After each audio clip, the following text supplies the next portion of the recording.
السلام علیکم ناظرین، میں ہوں آپ کا میزبان اعجاز حسین بھٹی۔ آپ دیکھ رہے ہیں پی کے ملتان ولاگ۔ ناظرین، آج ہم آپ کو ملتان کے ایک ایسے روحانی مقام پر لے کر آئے ہیں جہاں پہنچتے ہی دل کو سکون، آنکھوں کو ٹھنڈک اور روح کو ایک عجیب سی راحت محسوس ہوتی ہے۔ جی ہاں، آج ہم موجود ہیں دیرہ اڈہ میں واقع عظیم روحانی مرکز دربار چادر والی سرکار پر۔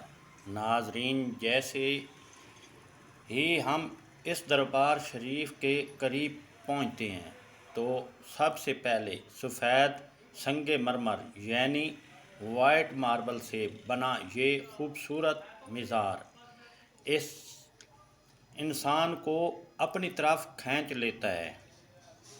دھوپ کی روشنی جب اس سفید ماربل پر پڑتی ہے تو ایسے محسوس ہوتا ہے جیسے پورا مزار نور سے جگمگا اٹھا ہو۔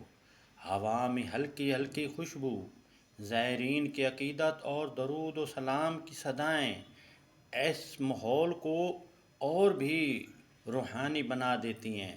اور ناظرین، مزار شریف کے ساتھ موجود خوبصورت مسجد اس جگہ کے شان میں چار چاند لگا دیتی ہے۔ بلند و بالا مینار، نفیس ڈیزائن، سفید دیوار اور خاموش و پرسکون ماحول دل کو اللہ کی یاد میں کھو جانے پر مجبور کر دیتا ہے۔ جب یہاں اذان کی آواز بلند ہوتی ہے تو ایسا محسوس ہوتا ہے جیسے پورا ماحول رحمتوں سے بھر گیا ہو۔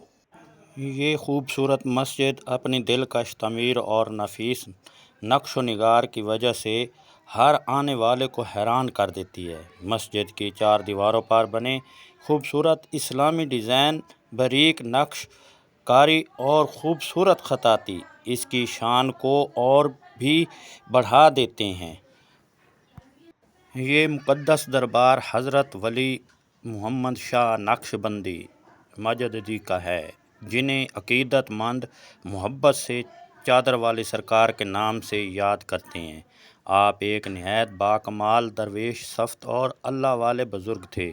سادگی آپ کی پہچان تھی اور محبت آپ کا انداز۔ کہا جاتا ہے کہ جو بھی سچے دل سے یہاں حاضر ہوتا ہے وہ خالی ہاتھ واپس نہیں جاتا۔ ناظرین، یہ جگہ صرف اینٹوں اور پتھروں سے بنی ایک عمارت نہیں بلکہ عشق، عقیدت اور روحانیت کا ایک روشن چراغ ہے۔ یہاں آ کر انسان دنیا کے شور سے دور ایک الگ ہی سکون محسوس کرتا ہے۔ عرس کے دنوں میں یہ دربار رنگ برنگی روشنیوں سے جگمگا اٹھتا ہے۔ محفل نعت سجتی ہے، ذکر الہی کی صدائیں گونجتی ہیں اور ہزاروں عقیدت مند محبت کے ساتھ حاضری دیتے ہیں۔